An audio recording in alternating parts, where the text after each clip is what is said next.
안녕하세요. 저는 결혼한 지 10년 차 된 애 둘 엄마입니다. 아들만 셋 있는 집에 첫째 아들과 결혼해서 저는 이 시집안의 첫째 며느리가 되었습니다. 보통 시댁에 시누이가 많으면 고생한다고 하는데 저는 시누이가 없으니 다행이다 싶었어요. 하지만 시모와 동서들 사이에서 참 많은 고생을 했습니다. 처음엔 어머님은 물론 동서들과도 잘 지내봐야지 했는데 제 생각이 잘못된 것임을 곧 깨닫게 되었습니다. 돈 잘 벌고 많이 배운 동서들이 들어오면서 비교당하느라 마음고생이 심했습니다. 시댁에 가면 못 배운 며느리라 쓸 데가 없네. 이런 말을 항상 들어야 했습니다. 시간이 지날수록 동서들도 저를 똑같이 무시했는데 고된 시집살이에 지쳐 시댁과 등지고 살던 어느 날 시모가 암에 걸렸다는 소식을 들었습니다. 그런데 참 기가 막히게도 드디어 쓸 데가 있다며 아픈 본인을 간병하라고 저를 부르더군요. 아픈 와중에도 여전히 저를 무시했는데 넌 머리보단 몸 쓰는 일 잘하잖아. 그동안 나한테 해준 것도 없는데 간병이라도 해. 끝까지 저를 무시하길래 시모 앞에서 동서들의 목소리가 담긴 녹음 파일을 들려드렸습니다.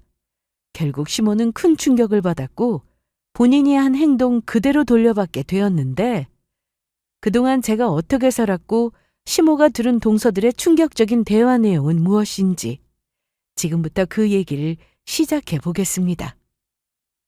저는 고등학교 졸업 후 대학을 가지 않고 바로 엄마 식당 일을 도왔습니다. 엄마는 동네 시장 안에서 작게 식당을 하고 계셨는데 아빠가 일찍 돌아가셔서 엄마가 돈을 버시느라 고생을 참 많이 하셨어요. 제 위로는 언니가 한 명 있는데 언니는 간호사가 되고 싶다며 간호학과에 진학했습니다.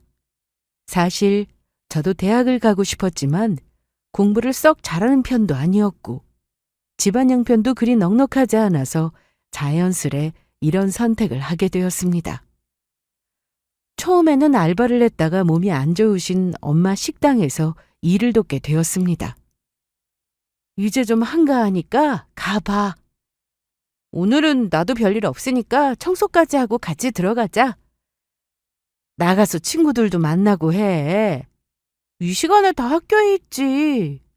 엄마는 제가 대학을 가지 않은 것에 대해서 늘 마음에 걸려 하셨는데 사실 후회는 없었습니다. 어중간한 대학에 갈 바에야 차라리 남들보다 빨리 일해서 돈 버는 게 낫다는 생각을 했어요.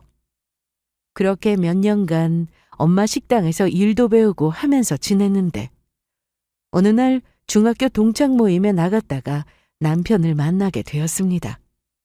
오랜만에 친구들을 보니 참 좋았어요. 저는 남녀공학인 중학교를 나왔는데 매년 모임은 있었지만 그동안 계속 빠지다가 오랜만에 갔더니 반가운 얼굴이 많았습니다. 지혜야, 오랜만이다. 왜 그동안 안 나왔어? 그냥 좀 바빴어. 잘 지냈어? 그러면서 명함 한 장을 주더라고요. 과일 가게? 나 요즘 과일 팔아. 뭐 먹고 싶은 거 있으면 나한테 말해. 특별히 동창회니까 할인 팍팍 해줄게. 정말? 당연하지. 근데 요즘 뭐해? 나 엄마 식당에서 일하고 있어. 오, 그래. 다음에 먹으러 가야겠다. 그래, 언제든지 놀러와. 친구가 좋긴 하더라고요. 오랜만에 만났지만 중학교 때 친구들이라 그런지 다들 어색하지도 않고 편했습니다. 그리고 모임이 있고 난 뒤 남편과는 거의 매일 연락을 하며 지냈습니다. 그때까지만 해도 그냥 친구로만 생각해서 편하게 전화하고 톡도 하고 그렇게 지냈는데 어느 날 남편은 진지하게 만나보고 싶다는 말을 했습니다. 그런데 저도 남편이 참 좋았기에 제대로 사귀게 되었어요. 남편은 대학을 가긴 했는데 졸업은 못했다고 했습니다. 졸업을 못했어? 왜? 그냥 공부에 소질도 없는 것 같고 어차피 좋은 대학도 아니었어. 그리고 대학 나왔다고 내가 대기업에 들어간다는 보장도 없더라고. 그래서 안 되겠다 싶어서 공부는 일찍 접고 군대 다녀와서 바로 장사 시작했어. 내가 예전부터 장사를 꼭 해보고 싶었거든. 얘기를 들어보니 지인 중 과일 가게를 해서 성공한 사람이 있다고 하더라고요. 그걸 직접 보고 나니 관심이 생겼고 마음먹은 김에 바로 해보자 싶어서 장사에 뛰어들었다고 했습니다. 장사를 하고 있다는 곳을 직접 가본 적도 있었는데 농산물 시장에서 과일을 직접 떼우고 그걸 정리하고 파는 것까지 혼자 다 한다고 했습니다. 말도 마. 처음에는 손님한테 말도 못해서 하루에 토마토 한 상자 판 게 전부였어. 그땐 아는 형하고 같이 일하고 있을 때라 엄청 혼났다. 그래도 지금은 단골 손님도 많고 꽤 벌어. 장사 수완이 있네. 아무나 장사하는 거 아니잖아. 그렇게 말해주니까 고맙다. 저희는 각자 일하면서 조용히 잘 만났는데 남편은 엄마 식당에 과일을 잔뜩 들고 오기도 했습니다. 꼭 뭔가를 들고 와서가 아니라 엄마는 남편을 참 좋아하셨어요. 성격이 서글서글하니 어른한테 잘했고 말도 재미있게 하니까 엄마가 자주 좀 오라고 하실 정도였습니다. 언니는 간호사가 되어 대학병원에서 근무하고 있었는데 일하느라 제대로 연애도 못해서 결혼은 제가 먼저 하게 되었습니다. 연애도 할 만큼 했겠다. 저희는 서로 결혼을 생각하고 있었습니다. 시댁은 저희 집과는 달리 좀 여유가 있는 편이었습니다. 그래도 저희는 시댁에서 도움 안 받고 결혼 준비를 했습니다. 저도 엄마 식당에서 일하면서 받은 돈을 저축하며 살았고 따로 알바도 하면서 돈을 벌었기에 둘이 가진 돈으로 결혼했습니다. 시댁에서는 지원을 안 해주신 대신 바라는 것도 없다고 하셨고 저희 둘만 잘 살면 된다고 하셨어요. 어머님은 저와 남편을 보며 열심히 산다고 좋게 봐주셨습니다. 시댁도 아버님 없이 어머님만 계셔서 제가 유독 신경 쓰며 살았는데 시모가 어렵고 불편했지만 그래도 며느리로서 노력했습니다. 남편은 삼형제 중 장남이라 아래로 남동생이 둘이나 있었는데 제가 결혼할 당시 미혼이었어요. 남편과 다르게 둘 다 명문대를 나와 대기업에 다니고 있어서 제가 시댁에 가면 어머님은 늘 자식 자랑을 하기 바쁘셨습니다. 그런데 제가 듣기에도 자랑을 만하니 맞장구를 치면서 어머님 얘기를 들어드리곤 했어요. 결혼 후 엄마는 다리가 많이 불편하셔서 병원에 가는 날이 많아 제가 식당을 맡아 하게 되었습니다. 식당이 큰 편도 아니고 메뉴도 많지 않아서 엄마와 같이 일하셨던 직원분들과 함께 일하기에 많이 어렵지는 않았습니다. 고등학교 졸업 후 쭉 엄마가 일하시는 걸 봐왔기 때문에 크게 어려운 건 없었어요. 제가 또 엄마를 닮아 음식도 곧잘해서 식당 대표 메뉴인 제육볶음도 기가 막히게 잘했거든요. 식당은 한식이 주 메뉴로 생선구이도 있고 찌개도 있고 한마디로 시장에서 흔히 볼 수 있는 밥집이었습니다. 크기가 크지는 않은데 항상 손님이 끊이질 않았고 엄마의 단골 손님들도 많아서 중요한 일이 아니면 제가 식당을 비우는 날은 없었습니다. 결혼한 지 3년 차 되었을 때 저는 임신을 했는데 첫째로 딸을 낳았습니다. 엄마나 언니는 너무 예뻐했는데 시어머님은 제가 딸을 데리고 시댁에 가도 놀아주시거나 하진 않으셨어요. 그래서 식당 일 때문에 딸을 친정에 맡길 때가 많았습니다. 얌전해서 엄마가 봐주시는데 크게 힘들지 않다고 하셨는데 늘 죄송한 마음이었어요. 저는 아무리 바빠도 시댁 일에 소홀히 하지 않았습니다. 제사나 어머님 생신은 꼭 챙겼고 음식하는 거야 저는 어려운 게 없으니 시댁에 가면 제가 밥상을 차릴 때도 많았습니다.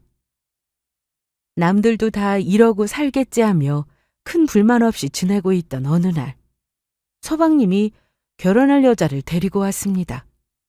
저도 남편과 가서 같이 인사했는데 얼마 뒤 바로 결혼을 했고 그 다음 해에는 막내 서방님도 결혼을 하면서 저에게 2명의 동서가 생겼습니다.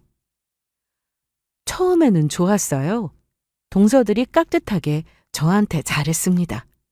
요즘은 형님 동서 사이에 말을 놓지 않고 존대하는 경우가 많다고 해서 저도 조심스러웠는데 먼저 말을 편하게 하라고 하더라고요. 형님, 언제 오셨어요? 난 아까 왔어. 저도 빨리 오려고 했는데 차가 좀 막혔어요. 괜찮아. 우리 희영이 왔어? 힘들었지? 안 힘들었어요. 그냥 빈손으로 오지 뭘 이런 걸 사왔어?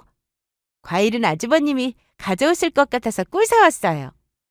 꿀 비쌀 텐데. 얼른 들어와서 좀 쉬어. 그런데 동서가 주방에 들어오니 자기도 할 일을 달라고 했습니다. 할 건 없는데. 그럼 저녁에 고기 구울 거니까 저쪽에 있는 상추 좀 씻어줄래? 상추 씻는 거야 쉽죠. 여기 봉지 안에 있는 거 다 씻으면 되는 거죠? 부탁해. 걱정 마세요. 그런데 잠시 뒤 시모가 들어오더니 저에게 화를 내셨습니다. 아니 희영아, 너 지금 뭐 하고 있는 거야? 저 형님이 상추 씻으라고 해서 씻고 있는데요. 그런데 상추를 왜 따뜻한 물로 씻는 거야? 아유, 이거 숨 다 죽었네. 얘, 넌 왜 아무것도 모르는 애한테 이런 거 시켜? 네가 하지. 시키려면 똑바로 알려주던가. 아우, 이게 뭐냐, 상추 아깝게.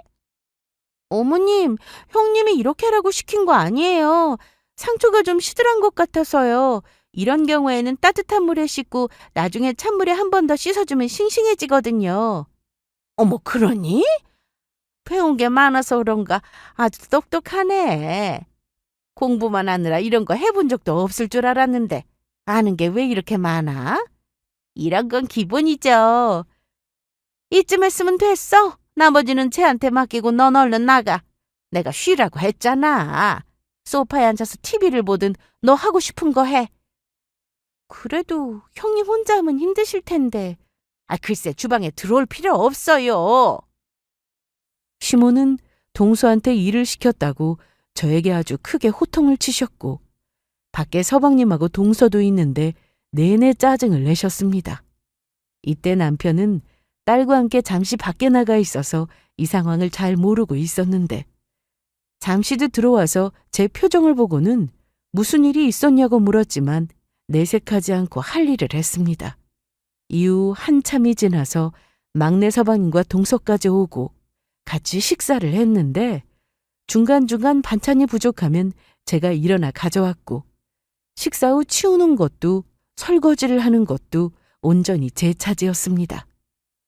남편은 당연히 저를 도와주려고 했는데 아직 딸이 어렸고 시모나 동서들이 제 딸을 봐주는 것도 아니어서 남편이 딸을 재울 때 제가 뒷정리를 빨리 끝내버렸습니다. 결혼 초 시모는 저에게 전화를 정말 자주 하셨습니다. 처음에는 아들 셋 키우다가 며느리가 들어와서 딸처럼 생각한다며 친하게 지내자고 하셔서 저도 기분 좋게 안부 전화를 드렸어요. 애교가 넘치는 성격은 아니었지만 그래도 부침성 있게 어머님을 만나면 얘기도 많이 하고 팔짱도 끼고 친해지려 노력했습니다. 제가 음식을 잘하니 시댁에 가면 어머니께 이것저것 만들어드리기도 했는데 그럴 때면 어머님이 아주 좋아하셨습니다. 그래서 몸은 좀 힘들어도 어머님과 사이가 좋으니 이걸로 됐다 생각하며 시댁에 자주 가도 불만은 없었습니다. 그런데 동서가 둘이나 들어오고 나서 시모의 태도는 전과 다르게 확 달라졌습니다. 막내 동서는 결혼하자마자 바로 임신을 했는데 출산 후 어머님이 굉장히 잘해주셨어요. 임신했다고 500만 원을 현금으로 주셨고 조리원도 따로 예약해 주셨습니다. 거기다 젖병에 아기 내복에 필요한 건 전부 다 사주셨는데 그걸 보고 좀 서운하긴 했습니다. 하지만 내색하지 않았어요. 저는 결혼할 때 시댁에서 아무 지원 안 받고 따로 해드린 것도 없었습니다. 그런데 동서들은 결혼할 때 시모한테 명품백도 사드리고 확실히 저와는 달랐습니다. 그렇게 잘해온 만큼 시모는 살집도 모두 해주셨어요. 잘 나가는 며느리가 둘이나 들어왔다며 집 해주는 게 뭐 아깝냐고 하시면서 은근히 저와 비교도 하셨습니다. 그래도 이때까지만 해도 대놓고 차별을 하실 줄은 몰랐는데 동서가 둘이나 들어오고 나서 시모는 저와 통화도 아예 하지 않았습니다. 나다. 네, 어머님. 왜 전화했냐? 네? 부재중 보고 전화한 거야? 왜 전화했느냐고? 시모는 제가 전화하면 한 번에 받지도 않았고 심지어 2주 전에 전화했다가 부재중으로 남은 통화 기록을 보고는 전화하셔서 왜 전화했냐고 하실 때도 많았습니다. 저도 사람이라 당연히 기분이 나빴습니다. 동서들과는 하루에도 여러 번 전화통화를 하는 걸 제가 알고 있었거든요. 전화통화야 그냥 넘어갈 수 있다 쳐도 시모는 선물로도 차별을 했습니다. 저는 평소 사치도 안 하고 꾸미는데 별 관심이 없어서 브랜드를 잘 모르고 살았습니다. 그런데 동서들은 직장 생활을 하다 보니 옷도 세련되게 잘 입었고 만날 때마다 보면 손톱도 예쁜 색으로 칠하고 파츠까지 붙이곤 했어요. 한 번은 시모 생신 때 전부터 갖고 싶다고 하셨던 명품 지갑을 제가 선물로 사드렸습니다. 그런데 동서들이 그보다 더 좋은 브랜드의 지갑과 가방을 선물로 사오면서 제가 드린 건 아예 열어보지도 않으셨어요. 제가 식당 일을 하느라 딸을 친정에 맡길 때가 많았는데 시댁 모임이 있어 데려가면 시모는 제 딸을 봐주신 적이 손에 꼽습니다. 애를 보는 게 힘들다고 하시며 귀찮다는 말까지 하셨는데 그래서 남편이 옆에 붙어서 딸과 놀아주곤 했죠.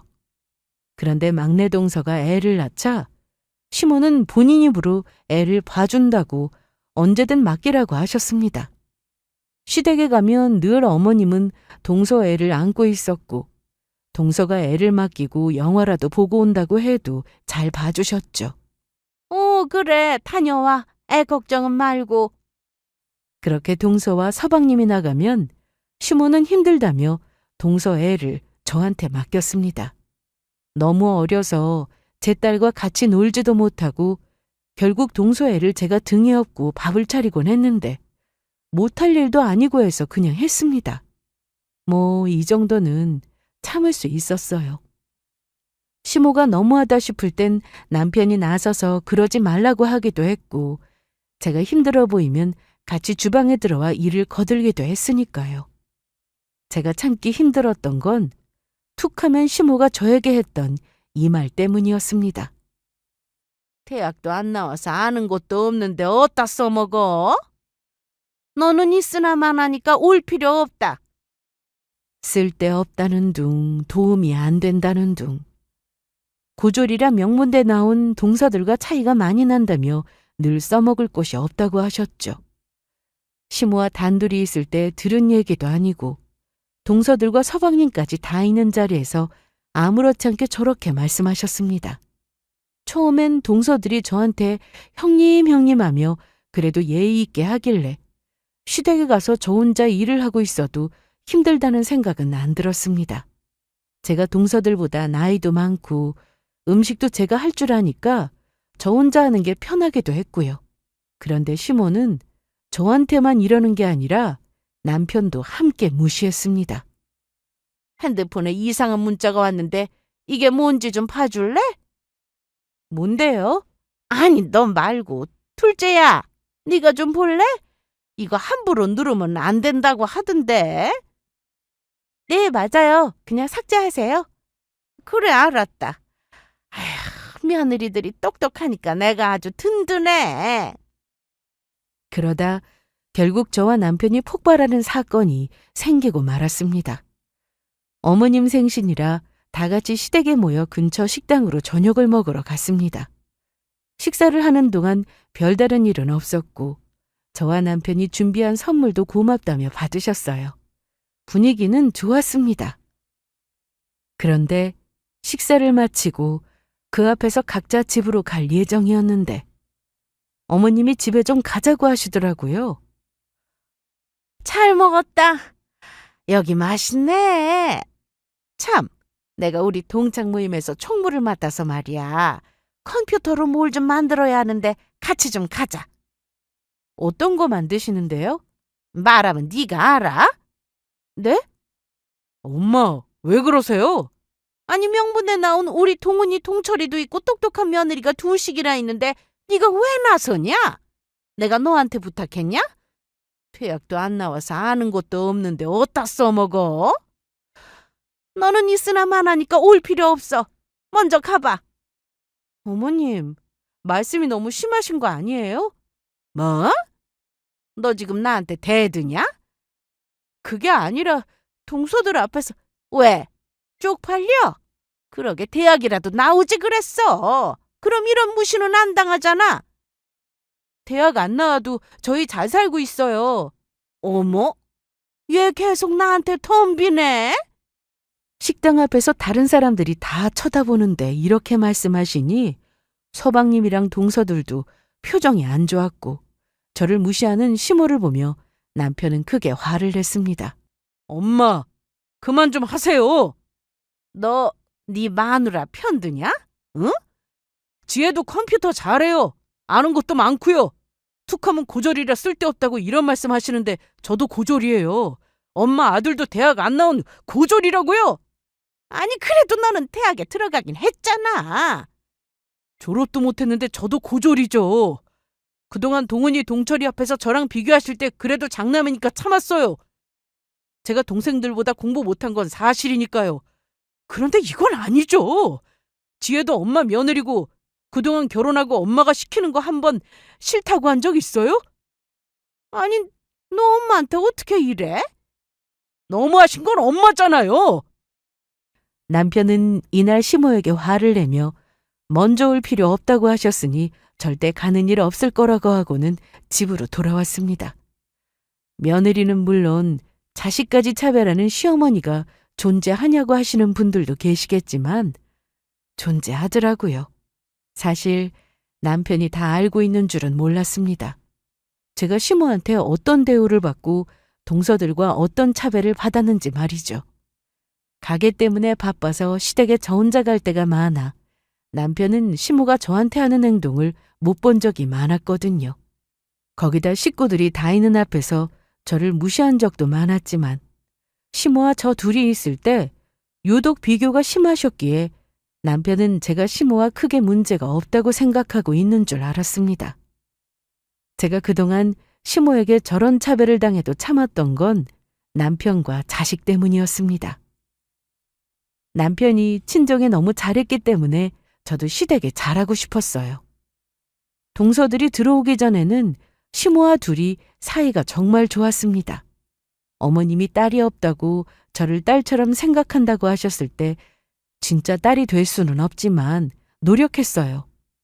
남편이 저희 엄마에게 살갑게 하는 모습을 보고 저도 어머님과 그런 사이가 되고 싶었습니다. 그런데 동서들이 들어오고 나서 조금씩 차별하는 게 느껴졌고 그래도 첫째 며느리니까 본보기를 보여야 한다 생각해서 기분이 좀 상해도 뭐든 좋게 생각하고 넘어갔습니다. 딸이 태어나고 나서는 시댁에 갈 때 늘 딸을 데리고 갔는데 딸 앞에서 큰 소리를 낼 수도 없잖아요. 그런데 남편도 대충은 알고 있었습니다. 심지어 저와 결혼하기 전부터 남편은 자기 동생들과 비교당하며 살았다고 했습니다. 미안해, 지혜야. 뭐가 미안해? 엄마가 너한테까지 그러실 줄 몰랐다. 나 없을 땐 더 하셨지? 말 안 해도 다 보인다.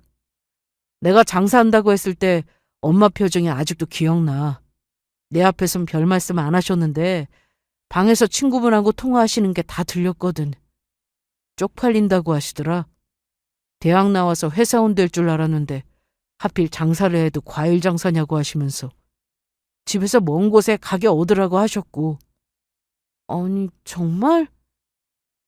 그래도 어떡하냐, 엄만데. 동생들은 공부하느라 바쁘고 대학 졸업하고는 대기업 들어가서 일한다고 바쁘고 그러니 엄마는 내가 챙겨야지.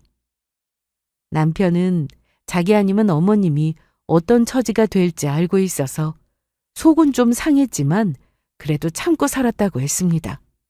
아버님이 돌아가시기 전에 이런 말씀을 하셨대요. 동균아, 이제 우리 집 가정은 너야. 나 없으면 네가 아버지처럼 동생들 잘 챙기고 엄마도 잘 챙겨야 한다. 알았지? 그래서 남편은 늘 책임감을 가지고 살았다고 했습니다. 저와 결혼하고 나서 어머님이 저한테 잘해주시는 모습을 보고 그래도 며느리한테는 잘해주시는 것 같아 마음을 놓았다고 했어요. 그래서 신경 쓰지 않고 살았는데 서방님이 연이어 결혼을 하고 대기업 다니는 잘 나가는 동서들이 들어오자 시모가 저를 무시하는 게 보였고 참다 저한테 고졸이라 어디다 써먹냐는 말에 폭발하게 된 거였어요. 이제 가지 말자. 올 필요 없다는데 안 가면 되는 거지. 그날 이후 저는 시댁과 거리를 뒀습니다. 말이 그렇지 왕래는 거의 없었습니다.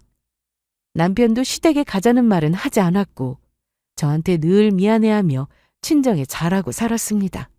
저는 시댁에 신경을 안 쓰게 되면서 식당 일만 하며 살았는데 오랫동안 시장에서만 식당을 운영하다가 돈도 좀 벌었고 항상 손님들이 오면 자리가 부족해 기다렸기에 다른 곳으로 옮겨서 새로 식당을 오픈했습니다.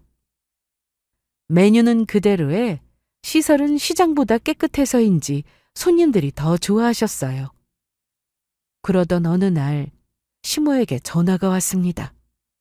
한참 손님들이 붐비는 시간대여서 정신없이 일하고 있는데 급하게 받다 보니 시모인 줄도 모르고 받았습니다.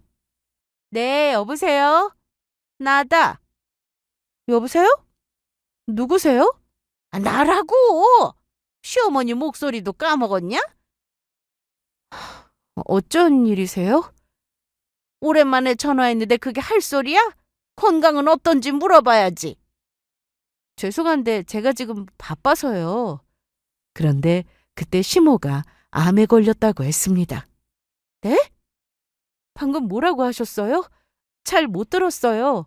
유방암이라고. 그러니 네가 병원에 좀 와야겠다. 그래도 사람이 아프다는데 거기다 대고 제가 뭐라고 하겠어요? 하지만 길게 통화하긴 어려워 저녁 때 다시 전화를 드린다고 하고 일단 끊었습니다. 정신이 좀 멍했는데 일단 손님들이 몰려와서 서빙도 하고 계산도 하느라 바빴습니다. 그렇게 한바탕 손님들이 빠져나가고 저는 남편에게 전화를 걸었습니다.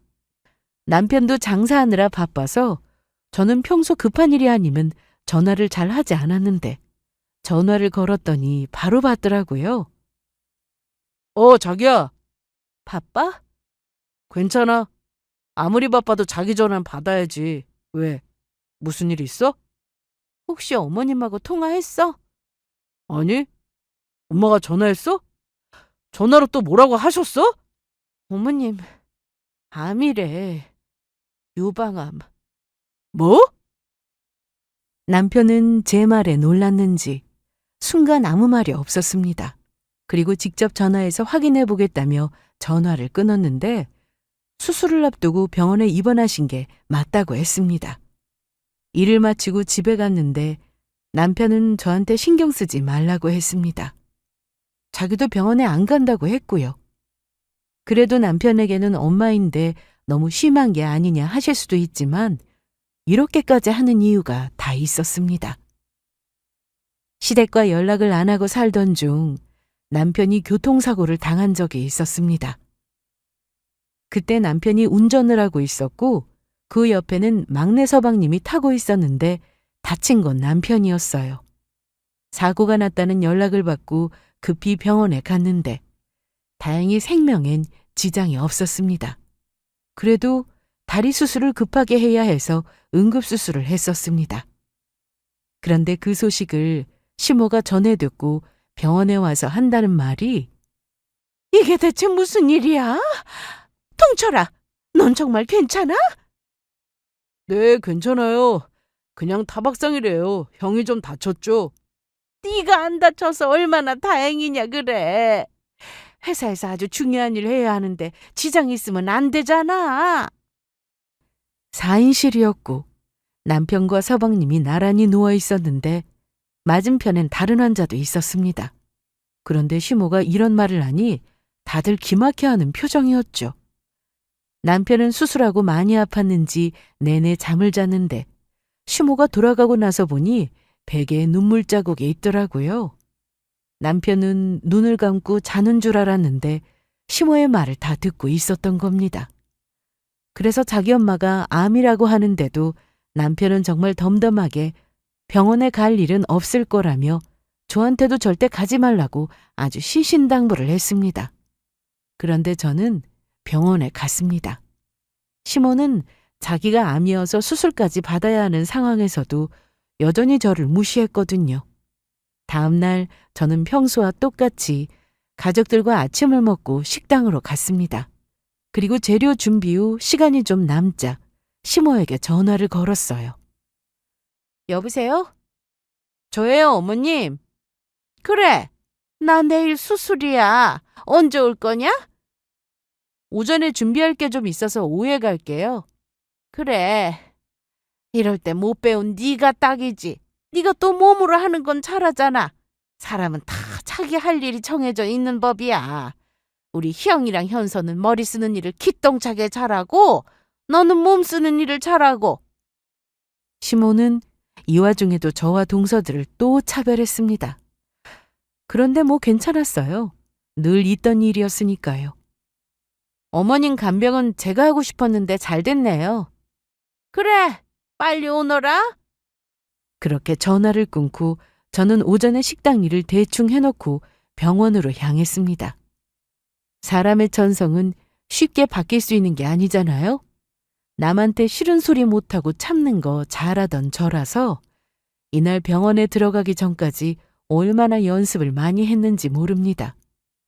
시모 앞에서 어떤 말을 할지 미리 준비했는데 실수 없이 제대로 하고 싶어서 할 말을 대내며 걸어 들어갔습니다.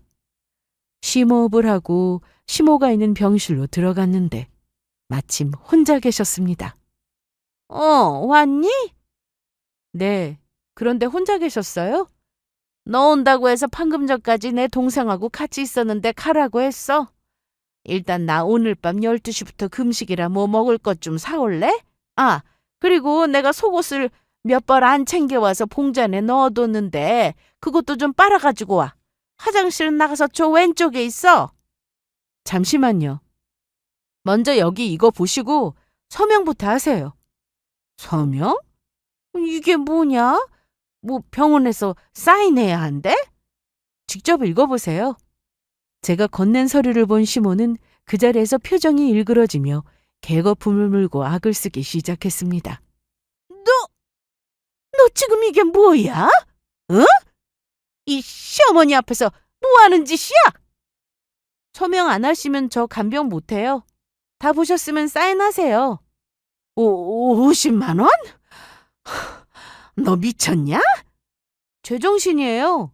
대기업 다니는 동서들한테는 고급 인력이라면서요. 연봉이 얼만 줄이라 아냐면서 시댁에 오면 동서들은 쉬기 바빴고 저는 일하느라 바빴죠. 그런데 저도 이제 고급 인력이에요. 제가 하는 식당 한 달 매출이 얼만 줄 아세요? 어머님 간병하느라 제가 식당에서 자리 비우면 손해가 크다고요. 거기 적힌 금액도 제가 겨우겨우 낮춰서 적은 거예요. 제가 시모에게 건넨 서류는 간병인 계약서였습니다.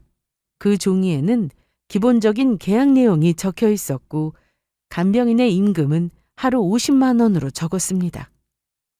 머리 쓰는 일도 아니고 몸으로 때우는 거면서 뭐? 50만 원? 고졸 주제에 모자랐다고 간병비를 받을 생각을 해? 됐다 카라. 꺼져! 내가 너 아니면 아무도 없을 줄 알아? 내가 너 말고 똑똑한 며느리가 둘이나 더 있어. 우리 며느리들 아끼느라 일부러 안 불렀는데 내가 부르면 아마 서로 온다고 난리일 거다. 전화하세요. 뭐? 해보시라고요. 그래, 통화할 테니까 한번 봐봐. 내가 전화 받자마자 바로 올 거다. 그렇게 시모는 제 앞에서 동서들에게 전화를 걸었는데 둘 다 받지 않았습니다. 그런데 저는 이렇게 될 줄 알고 있었습니다. 전화를 안 받나 보네요? 지금 회사니까 바빠서 그런 거야. 곧 전화하겠지. 그만 가라. 꼴도 보기 싫으니까. 아마 전화 안 올 거예요. 뭐? 저는 끝까지 저를 무시하는 시모 앞에서 핸드폰을 꺼내 동서들과 통화한 녹음 파일을 틀었습니다. 뭐냐 이게? 조용히 들어보세요. 그동안 연락을 하지 않고 지내다 시모에게 전화를 받았을 때 좀 놀랐습니다. 거기다 시모가 암이라고 하니 또 놀랐죠. 그래서 그날 저녁 일을 마치고 동서들에게 전화를 걸었습니다. 그런데 동서들이 하나같이 똑같은 말을 하더라고요. 나야 동서, 오랜만이지? 형님 잘 지내셨어요? 그런데 얘기 들었어? 어머님 말이야. 네, 들었어요. 언제 가볼 거야? 가긴 어딜 가요. 바빠 죽겠는데. 설마 저더러 간병하라는 건 아니죠? 뭐? 그래도 막내 동서랑 같이 모셔야 하지 않겠어? 어머님 수술하시고 나면, 그런 얘기 하실 거면 끊을게요. 그래도 동서들은 시모에게 이쁨도 받고 사이도 좋았으니 서로 가서 시모를 챙길 거라 생각했습니다. 하지만 제가 생각했던 것과 전혀 다른 반응이었어요. 이번엔 막내 동서에게 전화를 걸었더니 형님, 제가 미쳤어요? 암이라고 하잖아요. 나이 들어서 암이면 치료 어려워요. 거기다 아무리 초기라고 해도 항암 그거 시작하면 젊은 사람 버티기도 힘든데 어머님이 무슨 수로 버텨요. 곧 돌아가실 텐데. 괜히 병원 갔다가 붙잡혀서 저더러 간병하라고 하면 어떡해요? 어머님 돈도 많으신데 간병이 쓰시겠죠. 암튼 저는 절대 간병 안 할 거니까, 아니 못하니까 그렇게 아세요. 저더러 병원에 가자고 하지도 마시고요. 가실 거면 혼자 가세요. 동서들에게 이런 말을 듣고 저도 놀랐는데 시모는 얼마나 놀랐겠어요. 녹음된 통화 내용을 다 듣고 난 시모는 너 이건 뭐야? 조작이냐? 제가 그런 능력이 어디 있어요. 대학도 안 나온 고졸인데 어머님이 그렇게 좋아하던 동서들이 직접 한 말이에요. 들어보니 어떠세요? 시모는 표정이 굳은 채 아무 말도 하지 못하고 있었습니다. 그러니까 아무리 전화해도 안 받을 거라고요. 어쩔 수 없이 어머님 간병은 제가 해야 할 것 같은데 계약서에 사인 안 하시면 저도 못해요. 그렇게 제 앞에서 한참을 동서들과 서방님한테 전화를 걸었지만 시모는 전화 연결이 안 되자 망연자실한 표정으로 그제야 믿었던 동서들한테 버림받은 걸 알게 되었습니다. 이런 걸 자업자득이라고 해야 할까요? 저를 그렇게 무시하더니 동서들이 뒤에서 시모를 이렇게 생각하고 무시하고 있었으니 그걸 직접 당해본 시모는 기분이 상당히 씁쓸했을 겁니다. 나 돈 없어. 하루에 50은 너무 비싼 거 아니야? 왜 없어요? 어머님 재산 많으시잖아요. 다 줬어. 아파트랑 꼬마 빌딩 하나 있는 거 동훈이랑 동철이한테 나눠줬다고. 걔네 결혼할 때 내가 집도 다 해줬는데 이제 나한테 남은 게 뭐가 있겠니? 지혜야, 나 어떡하지? 응? 넌 내 옆에 있어 줄 거지? 우리 그래도 한때 사이 좋았잖아. 아니요. 간병 원하시면 사인부터 하시라고요. 너 끝까지 이럴 거야? 그만 장난해. 나 암 환자야. 어머님은 장난이었어요? 그동안 저한테 하셨던 거 장난이었냐고요. 저는 이날 병실에서 그동안의 서름을 다 토해냈습니다. 동서들 들어오기 전엔 제가 만든 음식 맛있게 드셨으면서 막내 동서가 미역국에 마늘 안 넣는다는 말에 제가 마늘 넣었다고 게스트에 다 버리셨던 거 기억나세요? 명문대 나온 동서 말은 정답이고 고졸인 제 말은 다 틀린가요? 아니 그거는 네가 오해가 좀 있는데 제 말 아직 안 끝났어요. 시댁 친척분들 다 모이는 자리에서 인사드리려고 했는데 어머님이 저한테는 주방에서 나오지 말라고 하셨죠? 저는 음식 때문이라 생각했는데 그게 아니라 대기업 다니는 동서들만 인사시키고 싶어서였잖아요. 자랑하고 싶어서. 고졸인 저는 내세울 게 없어서 창피하셨어요? 그날 처음 보는 친척분이 저한테 그러시더라고요. 도우미 아줌마냐고. 결국 제가 말씀드려서 실수했다며 사과받긴 했지만 어머님은 그거 아시고도 아무 말씀 안 하셨죠? 어디 그뿐이에요? 제 딸이 퍼즐 맞추는 거 잘 못한다면서 저를 닮아 머리가 나쁘냐고 하셨던 건 저는 물론이고 제 딸한테도 상처예요. 계속 말해볼까요? 저기 치혜야, 일단 진정하고 어머님은 저는 물론이고 어머님 아들한테도 사과하셔야 해요. 동균 씨가 장남으로 살면서 그동안 얼마나 힘들었는지 아세요? 그 책임감 때문에, 돌아가신 아버님하고 한 약속 때문에 어머님의 동생들하고 차별하는 거 다 참고 견디면서 살았다고요. 말을 안 하니까 괜찮다고 생각하셨어요? 남한테도 그렇게는 못해요. 어떻게 친자식한테 그러세요? 다리 수술했을 때 괜찮냐고 물어는 보셨어요? 어머님 막내 아들이 안 다쳐서 다행이라고 어떻게 그런 말을 하시냐고요. 그때 동균 씨 다 듣고 있었어요. 힘들어도 눈물 보인 적 없던 사람이 베개가 축축하게 젖을 정도로 울었다고요. 치혜야, 제가 그렇게 착한 며느리로 있을 때 좀 잘해주시지 그러셨어요. 이제 와서 아쉬우세요?